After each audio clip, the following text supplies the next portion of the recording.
इसलिए हम इस दौर में जी रहे हैं तो हुजूर से इश्क करें, हुजूर से प्यार करें, और हुजूर का इश्क ही हमारे लिए जरिए निजात है। माँ बाप का एहतराम करें, कद्र करें माँ बाप की। अगर इश्क होगा हुजूर का ना, तो फिर कोई बच्चा माँ के मुंह पे तमाचा नहीं मारेगा। अभी कुछ खबरें ऐसी मिली हैं कि बेटों ने माँ बाप को मारा है। ये हालात हो गए हमारे।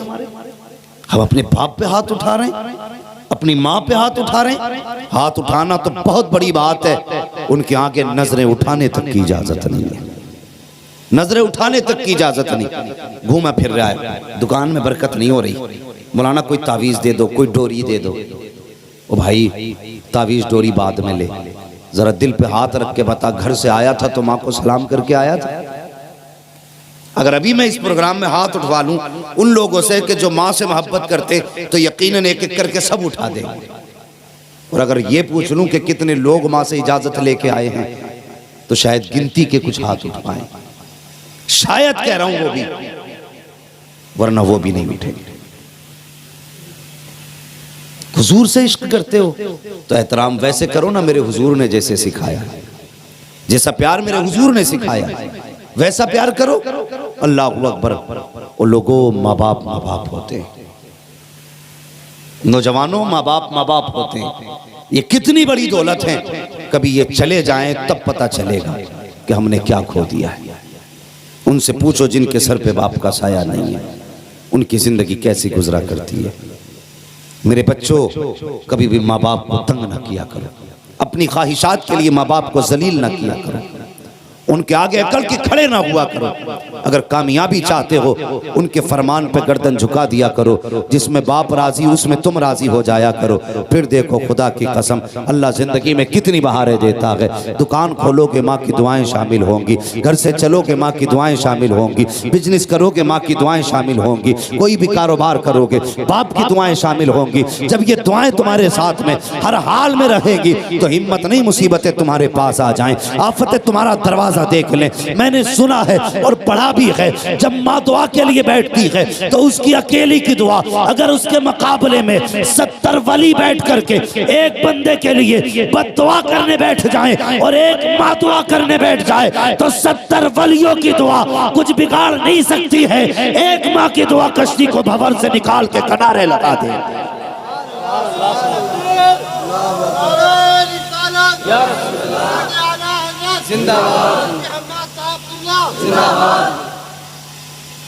ओ लोगों, ये हुजूर का प्यार है, ये हुजूर का इश्क है, और ये इश्क ही की हकीकत है कि जो माँ बाप का एहतराम करे, समझ लो वही माँ बाप से प्यार करने वाला हुजूर का आशिक है। वरना तुम नहीं जानते मेरे हुजूर के पास कोई कमी थी? बोले कोई कमी थी हुजूर के पास? कोई कमी हुजूर के पास नहीं। जब अल्लाह ने कायनात के खजानों की चाबी हुजूर के हाथ में रख दी,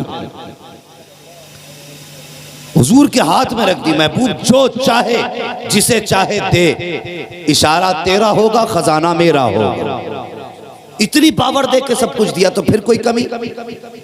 बोले कोई कमी? कोई कमी नहीं। तकलीफ नहीं होगी? जिस हुजूर को दुनिया मान गई, जिस पैगंबर को दुनिया मान गई, उन्हीं की उम्मत अभी इस चीज में लगी है, वो क्या दे सकते हैं क्या नहीं दे सकते। हम ये लड़ने रह गए थे? हुजूर की अता पे झगड़ा करना उम्मत का काम था। हम हुजूर के आशिक थे तो हमें तो आंखें बंद करके मान लेना चाहिए था। जब कुरान कहता मा अताकुमुर रसूल फखुज़ू, वो लोगों मेरा रसूल जो तुम्हें दे वो ले लो, ये इतना आम हुक्म क्यों दिया गया? इसलिए कि खजानों की चाबी हुजूर के हाथ में। तो अभी हम इसी पर रह गए कि हुजूर ये नहीं दे सकते, हुजूर वो नहीं दे सकते। वो बता, जिसने ला के खुदा का दीन दे दिया हो वो क्या नहीं दे सकता? और अंदाजा लगाइए, कमोबेश 1,24,000 अंबिया आए, लेकिन सिर्फ दावे थे कि खुदा है, दलील नहीं थी उनके पास, यानी गवाह, चश्मदीद गवाह कोई नहीं था उनमें। दावे के साथ दलीलें थी, लेकिन मैं जो कहना चाहता हूं कि चश्मदीद गवाह कोई नहीं था। लेकिन जब हुजूर को भेजा गया ना तो सिर्फ दावा दे करके नहीं बल्कि दावे के साथ चश्मदीद बना करके भेजा गया। सबने कहा हमने नहीं देखा खुदा को, लेकिन हुजूर ने कहा मैंने देखा। और फिर भी दुनिया ये कहे कि हुजूर को ये खबर नहीं वो खबर नहीं। और मुझे बता आला हजरत ने क्या बुरा कह दिया?